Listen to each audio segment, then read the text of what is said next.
আর এই দ্বীনি ইলম আসছে নবী রসুলদের মাধ্যমে।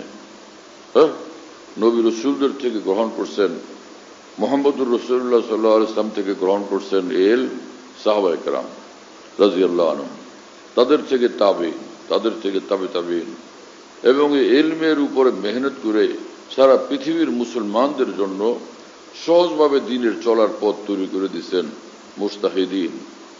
আর রাসূলুল্লাহ সাল্লাল্লাহু আলাইহি ওয়াসাল্লামের तमाम তালিমাত, যেটা হাদিসের মধ্যে সংরক্ষিত, এটাকে পৃথিবীতে হেফাজত করছেন, সারা বিশ্বে পৌঁছে দিয়েছেন মুহাদ্দিসিন। এই মুহাদ্দিসিন, ফুকাহা উম্মতের জন্য আল্লাহ পাকের খাস নেয়ামত, খাস রহমত। এবং তাদের থেকে এই একের পর এক আকাবের দ্বীন, এই ইলমকে, এই দ্বীনকে আমাদের নিকট পৌঁছাইতে থাকছেন। আর এই ক্ষেত্রে তারা আমাদের জীবনের উপর সবচেয়ে বড় মোহসেন। এজন্য সমস্ত সাহাবা, তাবিন, তাবে তাবিন, আকাবের দ্বীনের প্রতি শ্রদ্ধাশীল থাকা, এটা আমাদের জন্য জরুরি।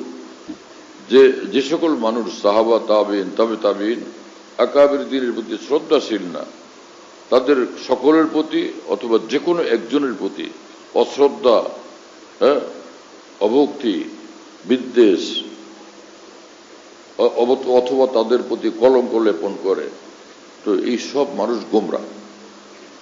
গোমরা লোক সে যত বড় সাইকোলজিস্ট হোক, যত বড় ইসলামী চিন্তাবিদ হোক, যত বড় ইসলামী কলামিস্ট হোক, লেখক হোক, সে গোমরা, সে জাহান্নামের পথে আছে। না তাদের সঙ্গে উঠা বসা করা, না তাদের পথে হাঁটা, না তাদেরকে কোনো সহযোগিতা করা, এবং না তাদের বই পুস্তক লিটারেচার পড়া, এর থেকে 100 ভাগ দূরে থাকা জরুরি। কারণ আমরা দ্বীন চাই, হক চাই, হেদায়েত চাই, সিরাতুল মুস্তাকিম চাই, জান্নাতুল ফিরদাউসের রাস্তা চাই, আর সেটা হলো মহান আকাবের দ্বীনের রাস্তা।